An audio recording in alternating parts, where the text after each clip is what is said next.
내년도 정부 예산안에 대한 국회 심사가 시작되면서 시도별 예산 확보 경쟁이 치열합니다. 충북은 1,500억 원 증액을 목표로 잡았습니다. 충청북도의 의대 정원 확대 건의 대상에서 제외된 건국대가 충주 의료를 책임지겠다며 충북도청을 직접 방문해 지원을 요청했습니다. 김치 냉장고는 스탠드형보다 뚜껑형 제품의 전기요금이 40% 이상 적게 드는 것으로 조사됐습니다. 용량은 스탠드형이 더 컸습니다. 네, 시청자 여러분 안녕하십니까? 계속해서 MBC 뉴스투데이 충북입니다. 내년도 정부 예산안을 두고 국회 심사가 시작됐습니다. 아울러 전국 지자체의 예산 쟁탈전도 함께 시작된 셈인데요. 충청북도 역시 청주공항 주기장 확충 등 1,500억 원 규모의 핵심 현안들을 추려 예산 확보 경쟁에 뛰어들었습니다. 정재영 기자의 보도입니다. 대통령의 시정연설을 시작으로 예산 국회의 서막이 올랐습니다. 내년도 정부 예산안 657조 원 가운데 충북에 배정된 건 1.3%인 8조 6천억 원입니다. 당초 요구 대비 4천억 원이 빠진 건데 충청북도는 이 중 1,500억 원의 부과를 1차 목표로 잡았습니다. 360만 시대를 맞은 청주국제공항 시설 확충에 108억 원, 4년 뒤 개교 예정인 AI 바이오 영재고 설계비 35억 원, 여기에 오창 방사관 가속기 구축비 220억 원 증액과 22년 수건사업임에도 설계비만 반영된 중부 고속도로 확장 예산 375억 원 등입니다. 충북에 미치는 영향과 실현 가능성 등 세 가지 기준에 따라 최우선 사업들을 따로 추린 겁니다.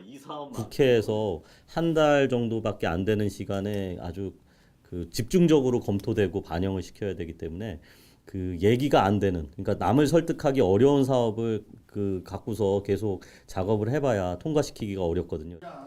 국회 증액에 열쇠를 쥔 건 증감을 판단하는 예산결산 특별위원회와 증액 동의권을 가진 기획재정부 예산실.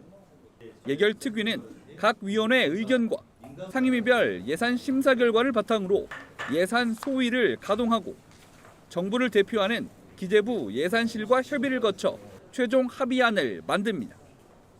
충청북도 정부예산팀은 양쪽 모두를 설득하기 위해 아예 국회로 올라가 한 달 이상 합숙에 들어갔습니다. 상임위와 예결위원실을 지속 방문하여 우리도 사업을 적극 설명하고 예산의 증액 동의권이 정부에 있는 만큼 중앙부처와 기재부 예산실에 우리도 사업의 증액 반영을 위한 설득 작업을 병행하기 위해 국회 예산 심의기간 서울에서 대응 중에 있습니다. 충북 국회의원 가운데 예산 소위 참여가 가능한 예결위원은 엄태영, 도종환 단 둘뿐입니다. 남은 6의원의 노력과 충북도의 설득 논리가 성패를 가를 것으로 보입니다. 정부의 정책방에 맞는 식으로 논리를 개발하면서 거기에 주민들이 굉장히 이것을 원하고 있다. 그런 것들을 보완을 해서 설득해 나가려고 합니다. 지난해 국회 심사 과정에서 국비 2천억 원을 늘린 충청북도. 국회가 처리 시한을 지킨다면 올해 결과는 다음 달 2일 확인할 수 있습니다. MBC 뉴스 정재영입니다.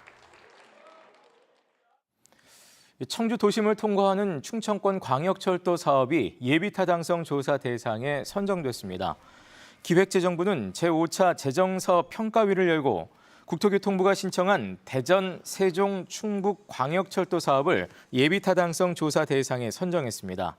이에 따라 한국개발연구원은 조사 수행기간을 선정해 광역철도 사업의 경제성과 균형 발전성 등의 타당성을 판단하게 됩니다. 예타 기간은 보통 9달에서 1년 정도 소요되며 이를 통과하면 사실상 사업 추진이 확정됩니다.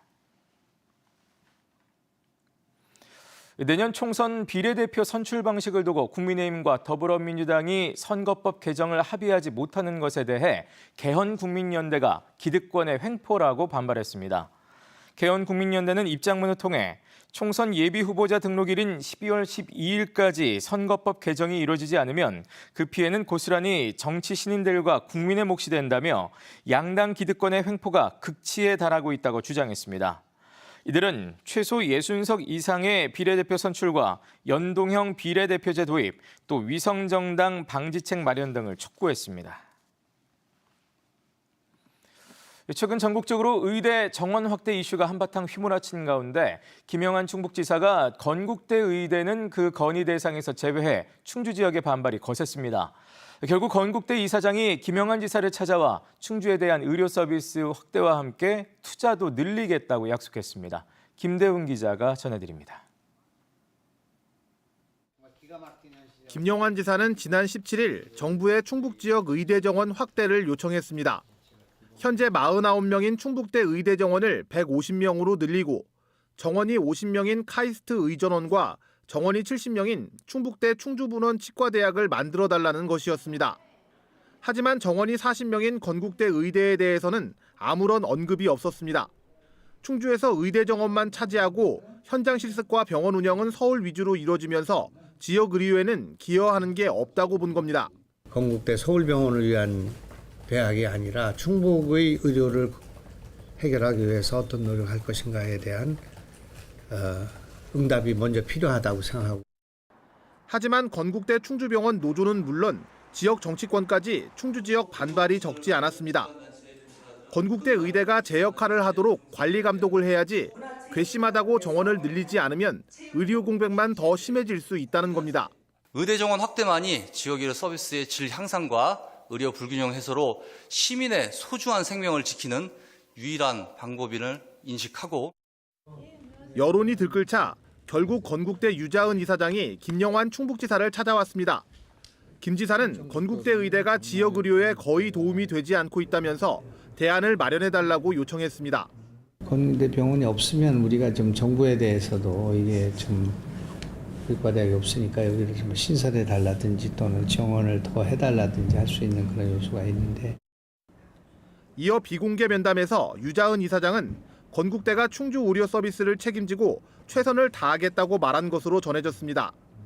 의대생 현장 실습을 충주에서 진행하고 충주병원에 대한 투자를 늘리는 방안도 언급한 것으로 알려졌는데 구체적인 방안은 추후 더 논의하기로 했습니다. 건국대는 지난해에도 지역사회 압박에 떠밀려 100억 원을 투자하겠다고 약속했지만 제대로 지키지 않았다는 평가를 받고 있습니다. MBC 뉴스 김대웅입니다. 충북의 학생 4명 가운데 1명은 아침 식사를 건너뛰는 것으로 조사됐습니다. 충청북도 교육청이 더본 외식산업개발원에 의뢰 도내 초중고 학생 1,844명을 조사한 결과 27.7%가 아침 식사를 하지 않는다고 답했습니다. 학교별 아침 결식률은 중학생이 32%로 가장 높았고 그다음 고등학생 31.7% 등의 순이었습니다. 아침 식사를 하지 않는 이유로는 수면 부족이 30.8%로 가장 높았고 그 다음으로는 입맛이 없어서, 습관적이어서, 또 식사를 차려줄 사람이 없어서 등의 순이었습니다. 충북도 내 사립유치원의 학부모 부담금이 20만 원 이상 차이가 나는 것으로 조사됐습니다. 충청북도 교육청이 충북도의회에 제출한 행정사무감사 자료를 보면 도내 66개 사립유치원의 학부모 부담금은 평균 68,700원이었고 이 가운데 가장 높은 부담금은 한 유치원이 22만 9천 원이었습니다. 한편 15개 사립유치원은 학부모 부담금을 받지 않고 있는 것으로 조사됐습니다. 도교육청은 학부모 부담금은 사립유치원이 자율적으로 결정할 수 있고 교육 프로그램에 따라 차이가 있을 수 있다고 설명했습니다. 김장철이 되면 부쩍 소비자들이 많이 찾는 가전제품 바로 김치 냉장고입니다. 실제 생활에서는 김치뿐 아니라 다양한 식재료의 보관으로 여러 용도로도 쓰이고 있는데요. 과연 어떤 제품을 어떻게 고르는 게 현명할까요? 이병선 기자가 전해드립니다. 김치만 주로 보관하는 뚜껑형에서 채소나 육류, 쌀까지 넣을 수 있는 다목적 스탠드형까지. 한국소비자원이 주요 브랜드 6개 제품의 품질과 성능을 시험 평가했습니다. 모든 제품이 에너지 소비 효율 1등급으로 표시 등급과 일치했고 김치 용기 내부의 저장 온도도 설정 온도에 맞게 우수했습니다.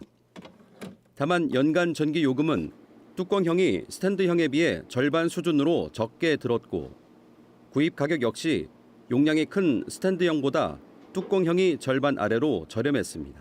김치 저장 성능은 전 제품 우수했으나 스탠드형과 뚜껑형 제품 간에 에너지 소비량, 저장 용량, 구입 가격 등의 차이가 있었으므로 꼼꼼히 비교해 보시기 바랍니다. 얼마나 많이 보관할 수 있나? 전체 유효 용량은 스탠드형이 뚜껑형보다 2배 이상 컸지만 김치 보관 용량만 비교하면 큰 차이가 없었습니다. 스탠드형은 채소나 육류, 쌀, 냉장, 냉동 등 저장 기능이 다양하고 앱 연동 같은 편의 사항도 있어 필요한 기능을 따져봐야 합니다. 스탠드형 제품은 저장실과 수납 공간이 많아 다용도 냉장고로 활용하기 좋습니다. 김치 저장을 주 용도로 사용하신다면 뚜껑형 제품이 구입 가격과 전기요금이 저렴해 경제적입니다. 소음은 모든 제품이 속삭이는 소리 정도로 조용했는데 스탠드형은 삼성, 뚜껑형은 위니아 제품이 상대적으로 적었습니다. 한편 LG전자 스탠드형 제품은 사용하지 않는 저장실에 전원을 꺼도 소비 전력량이 줄지 않아 개선 조치됐습니다. 소비자원은 김치냉장고 주위의 온도가 올라가면 연간 전기요금이 최대 2.6배까지 늘어날 수 있다며 통풍이 원활하고 직사광선이 비치지 않는 곳에 설치할 것을 권했습니다. MBC 뉴스 이병선입니다. 반도체 생산이 늘면서 충북의 산업도 조금씩 회복되고 있습니다. 충청지방통계청이 발표한 산업활동 동향을 보면 지난 9월 충북의 광공업 생산은 한 달 전보다 7.3% 증가한 110.3으로 지난 5월과 6월을 제외하면 올해 들어 가장 높았습니다. 특히 반도체가 포함된 전자부품과 컴퓨터, 통신업종에서 44.7%가 늘어 증가폭이 가장 컸습니다. 한편 같은 기간 제조업 재고지수는 8% 감소한 149.8을 기록했고 대형 소매점 판매액 지수는 105.9로 한 달 전보다는 9.9% 증가했습니다.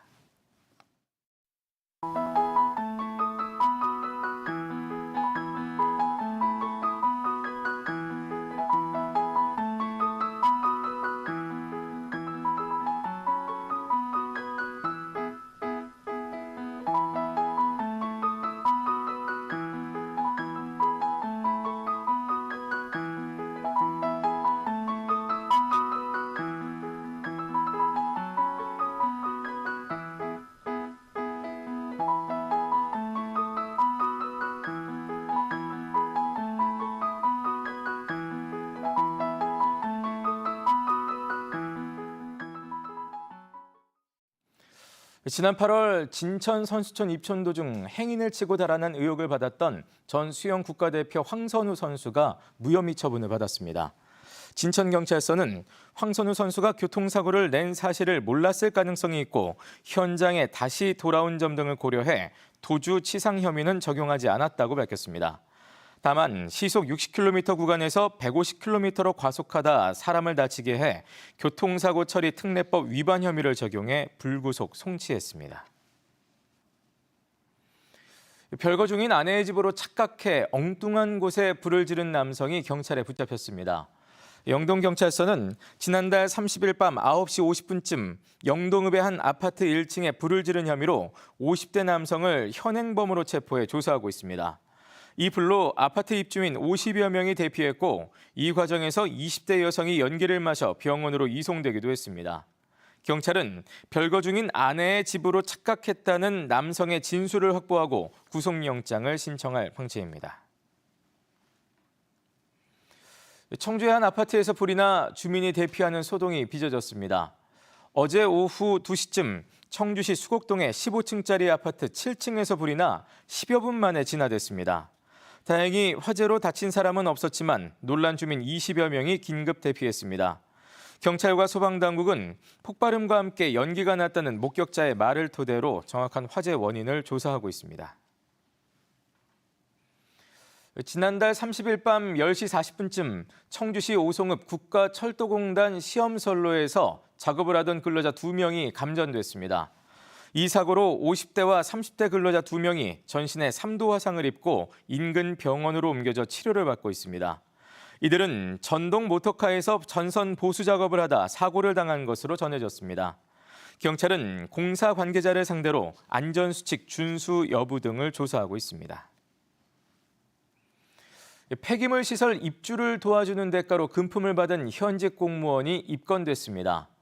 영동경찰서는 경기도의 한 폐기물 업체에 입주 편의를 제공하는 대신 1,000만 원을 받은 혐의로 영동군청 소속의 40대 공무원을 불구속 입건했습니다.